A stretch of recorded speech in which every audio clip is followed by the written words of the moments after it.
Shu o'rinda bir nimani aytib o'tib ketaman. Bir voqea, bu bo'lgan voqea. Yaqinda eshitib qoldim, juda ta'sirlandim. Kecha yigitlarga ham aytib berdim.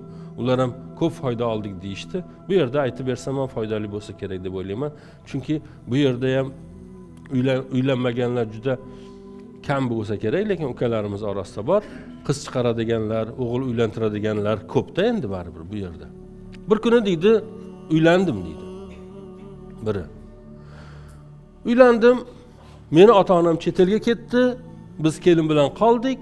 Kelinda ota-onasi biz yashayotgan shaharda. Ozgina qarzimiz bor edi, u bahona bo'ldi, bu bahona bo'ldi. Xotinim bilan o'rtamizda nima chiqdi? Tortishuv chiqib qoldi. Men A dedim, u B dedi, men V dedim, u G dedi. Shunday qilib urushib qoldik. Men aytdimki, "Ya sen qanaqa xotinsan? Sen hurmatim yo'qmi? U yo'qmi? Bu yo'qmi?" Janjal bo'ldi. U dedi, u men dedim bu. Oxir aytdiki, "Ketaman" dedi. Men aytdim, "Tur yo'qol." Shuning uchun inson bir narsa gapirayotganda darrov o'ylash kerak. Shuni javobi, ishdan ketaman desa, bor ketaver desa, ishdan ketaman deb baqirayotgan odam rostdan ketkazarsa nima bo'ladi deb o'ylash kerak-da oldin. Hozirda o'zini ketaman desa, bor ketaver desa nima bo'ladi? Ketish kerak bo'ladi. Keyin ketish kerak bo'ladi. Yo'q, hazillashib aytdim deyolmaydi.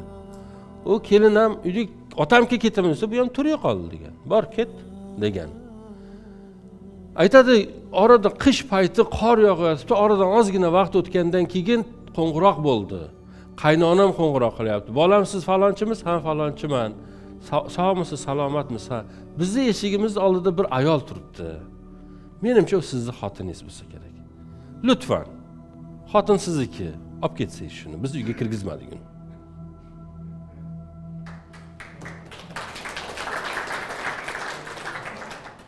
Bordim mashinada qor. Qizi borlarga hozir yoqmayapti bu gap. Mening o'zimga ham yoqmadi boshida. Qor. Kuyov aytadi, eshikni ochdim, chopib kirdi. Sovqatga uyga olib keldim. Kirib ketdi xonasiga, o'tirdim, yana telefon bo'ldi. Bu safar qaynotam. O'g'lim yaxshimisiz, sog'misiz? Ha. Endi urushib qolish bo'ladi. Biz ham ko'p bo'lgan yoshligimizda. Qorningiz och bo'lgan bo'lsa kerak. Urushib qolganda kelinlar odatda ovqat tayyorlab bermaydi. O'shaning uchun keling biznikiga. Birga taomlanamiz. Men yana mashinga o'tirdim, yana qaynotamning uyiga bordim.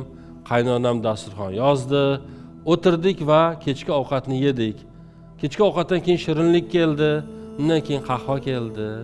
Bilib turibman nimadir bo'lishini, ammo kutyapman. Bo'ldik hammasi. Va aytdi, "O'g'lim, endi men sizga bir ikkita, uchta savolim bor" dedi qaynotam. "So'rang" dedim. "Qizim sha'ningizga tegadigan biror ish qildimi? Oilangizni nomusini saqlamagan joyi bo'ldimi? Shunaqa bo'ldimi?" "Yo'q, astag'firulloh, nima bo'lmadi." Tamom. "Uyingizga begona odamni kirgizdimi sizdan so'ramasdan?" "Yo'q, unaqa bo'lmadi, unaqa bo'lmadi." "Sizni molingizni behudaga sarflagan joy bo'ldimi?" "Yo'q, unaqa ham bo'lmadi." "Menga qarab olam" debdi. "Agar unaqa bo'lgan bo'lsa, erkak bo'lasan-da, xotiningga chiqasan, tamommi? Ko'chaga ha deganda haydab solavermaysan. Xotin bo'lgandan keyin ozgina araz qiladi, aqli yo'q boshqa qiladi, jahl qilishi mumkin. Nomusingga tegmagan bo'lsa, molingni behuda ketkizgan bo'lmasa, uyingga xiyonat qilgan bo'lmasa, boshqa bir shaklda sen uni ko'chaga hayda olmaysan" degan ekan. Bugun aytadi, 27 yildan beri turmush qildik. Har doim uyda bir to'polon chiqqanda shu 3 ta narsani so'radim o'zimdan. Shu uchovini qildimmi, qilmadim? Yo'q, qilmadim. Tamom. Inson ya xato qiladi. Tuzni ko'proq solib qo'yishi mumkin. Kiyimni dazmol qilmasligi mumkin. Dazmol qilishni bilmasligi ham mumkin. Balki go'zalmasdir.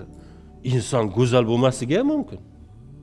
Hamma go'zal bo'lishi shart deyilgan emas. Bu hayotda go'zal bo'lmagan odamlar ham bor, lekin ularning qalbida go'zallik bo'lishi mumkin. kecha oldik, bugun ko'zimizga yoqmaydi, tuz solsa ham janjaldan boshlanadi otasinikiga. 3 ta narsa. Bu 3 ta narsani har doim so'rashga majbur qilamiz o'g'illarimizni. Va qizlarimizdan bu 3 ta narsani himoya qilishni iltimos qilamiz. Shunda go'zal bo'ladi.